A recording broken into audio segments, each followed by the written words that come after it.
శివాయ. ఓం నమో నారాయణాయ.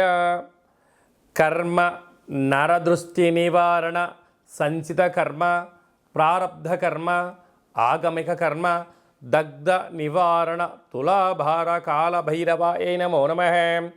ఓం దిగంబరాయ విద్మహే సింహవాహనాయ ధీమహి తన్నో సంహార కాల భైరవ ప్రచోదయాత్.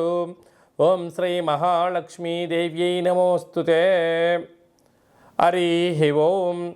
మా ఛానల్కి స్వాగతం. చూస్తున్న వీక్షకులకు ప్రేక్షకులకు ప్రియ కాలభైరవ భగవద్బంధులకి స్వాగతం పలుకుతూ మమ్మల్ని ఎంతగానో ఆదరిస్తూ ఉండబడినటువంటి ప్రియ సోదర సోదరీమణులకు సనాతన ధర్మ సంరక్షకులకు జ్యోతిష్య అభిమానులకు స్వాగతం పలుకుతూ అందరి పేరును గణేశ నిమజ్జన మహోత్సవ శుభాకాంక్షలు. గంగా తీరం వైపు వెళ్తున్నటువంటి గణపతి స్వామివారిని ఒక ఆశీస్సులు. తండ్రి కైలాసం నుంచి వచ్చి మేము చేసిన పూజలంతను కూడా స్వీకరించి మమ్మల్ని ఏడాది వరకు సంపూర్ణ ఆయురారోగ్యాల చేత ఆశీర్వదించమని సాగర తీరం వైపు స్వామివారి వెళ్తూ ఉంటారు కనుక అందరూ స్వామివారి యొక్క ఆశీస్సులు పొందుదాం. అఖండమైనటువంటి అష్ట కష్టాలకు స్వస్తి పలుకుదాం. అష్ట ఐశ్వర్యం స్వాగతం పలుకుతాం. 16/9/2024 నుండి 30/9/2024 వరకు పుట్టినటువంటి వారందరికీ కూడా ముందస్తుగా జన్మదిన శుభాకాంక్షలు. గతంలో వివాహం చేసుకున్న వారికి వివాహ వార్షికోత్సవ శుభాకాంక్షలు. ద్వాదశ రాశుల్లో గ్రహ గమనాన్ని ఒకసారి వీక్షింపచేద్దాం. వృషభ రాశిలో దేవగురు బృహస్పతి శత్రుస్థానంలో సంచార స్థితి. మిథున రాశిలో కుజ భగవానుడు సంచార స్థితి. సింహరాశిలో బుధ భగవానుడు సంచార స్థితి. కన్యరాశిలో త్రిగ్రహ కూటమి రవి శుక్ర కేతు సంచార స్థితి. కుంభరాశిలో శని భగవానుడు స్వక్షేత్ర తిరోగమన వక్రగమన సంచార స్థితి. మీనరాశిలో రాహు సంచార స్థితిలో ద్వాదశ రాశుల్లో గ్రహ గమనాలు ఈ విధంగా ఉన్నాయి.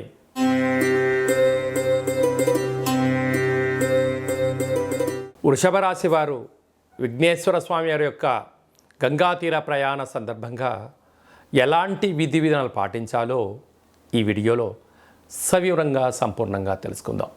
వృషభ రాశిలో ఏ నక్షత్రాలు వస్తాయనగా కృత్తికా నక్షత్రంలోని 2, 3, 4 పాదాలు, రోహిణీ నక్షత్రంలోని 4 పాదాలు, మృగశిర నక్షత్రంలోని 1, 2 పాదములు కలిపితే వృషభ రాశి అవ్వడం జరుగుతుంది. చాలామందికి పుట్టినటువంటి కాల సమయంలో డేటా బర్తులు లేనటువంటి కారణం వలన పేరు యొక్క మొదటి అక్షరాన్ని అనుసరిస్తూ ఆ రాశిని తెలుసుకునే ప్రయత్నం చేద్దాం. ఈ ఊ ఏ ఓ వా వి ఉ వే ఓ అక్షరాల వారందరూ కూడా వృషభ రాశి జాతకులే.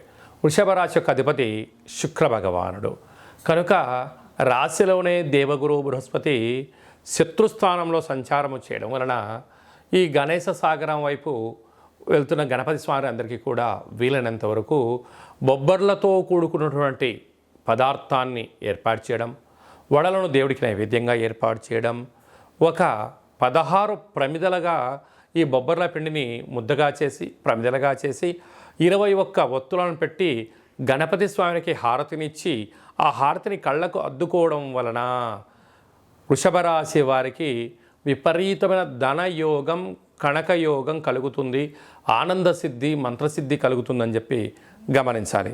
అలాగనే రాశిలోనే గురు సంచార స్థితి ఉండడం వలన భక్తి, ఆధ్యాత్మికత, దానము, ధర్మము, మనశ్శాంతి మీ సొంతం చేసే పరిస్థితి అధికంగా ఉంటుందని చెప్పి గమనించాలి. 2వ స్థానంలో కుజుడు సంచారం చేయడం వలన కుజదోష ప్రభావం కారణం వలన ధనపరమైనటువంటి చిక్కులు పొంచి ఉన్నాయి. దయచేసి లావాదేవీలు, వ్యవహారాలు, క్రయ విక్రయాలు కొంతకాలం వాయిదా వేసుకోవడం ఉత్తమోత్తంగా భావించగలగాలి. అర్ధాస్తమ బుధుడు చిన్న చిన్న విషయాలకు ఆందోళన తగదు. అందుకే బుద్ధిని పరిపరి విధాలా కాకుండా సద్బుద్ధి సద్జ్ఞానం చేత అంటే పుస్తకాలు చదవడం కానీ, మంచి విషయ సేకరణ కానీ, దేవాలయాల దర్శనం కానీ, ప్రదక్షిణ ద్వారా స్థిమితమైన బుద్ధి కలిగి మంచి పనులు మీ సొంతమవుతాయని చెప్పి గమనించాలి. సంతాన స్థానంలో త్రిగ్రహ కూటమి రవి శుక్ర కేతు సంచార స్థితి ఉండడం వలన నూతనంగా వివాహమైన వారికి పుత్రిక సంతాన స్థితి, పిల్లల యొక్క చదువులు, పిల్లల యొక్క అభివృద్ధి వారి సొంతం అవుతుందని చెప్పి గమనించాలి. రాజ్యస్థానంలో శని భగవానుడు స్వక్షేత్రకంగా ఉంటూ వక్రగమన తిరోగమన సంచార స్థితి ఉన్నప్పుడు ఉద్యోగంలో మార్పులు, ఆటంకాలు, పై అధికారులతో సలహాలు, సూచనలు మంచివి అయినప్పుడు స్వీకరించండి, లేదంటే వినే ప్రయత్నం చేయండి. వినలేదా ఉండే ఉద్యోగం పోతుంది.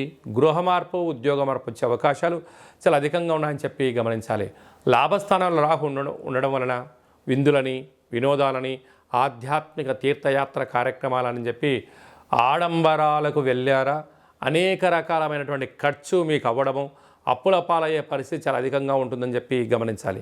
అలాగనే హోటల్ వ్యాపారస్తులు, స్వయం వృత్తులు, సేవా రంగాలు, సాఫ్ట్వేర్ వారు, గృహ భవన నిర్మాణ కార్యక్రమం చేసేవారు, వ్యవసాయ సోదరీమణులు వీరందరికీ కూడా వీలైనంత వరకు మౌనం, ధ్యానం, దానం మంచిదని చెప్పి మీరు గమనించగలగాలి.